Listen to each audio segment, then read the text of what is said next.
નમસ્કાર પાટવી ગુજરાતી ન્યૂઝ ચેનલમાં આપનું હાર્દિક સ્વાગત છે।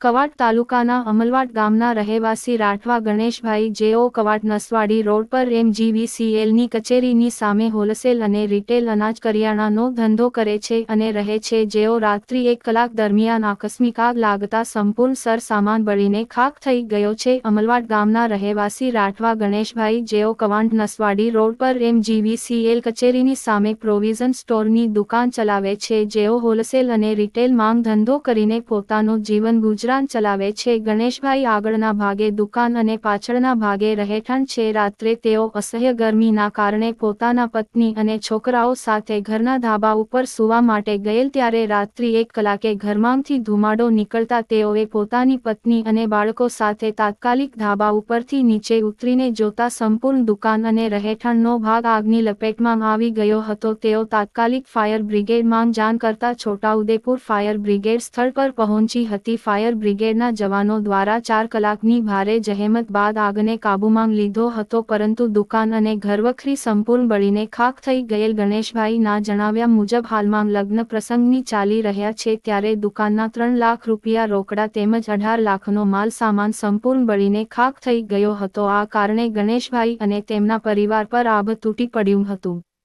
પાટવી Gujarati news bureau chief Jignesh Darji Bodeli.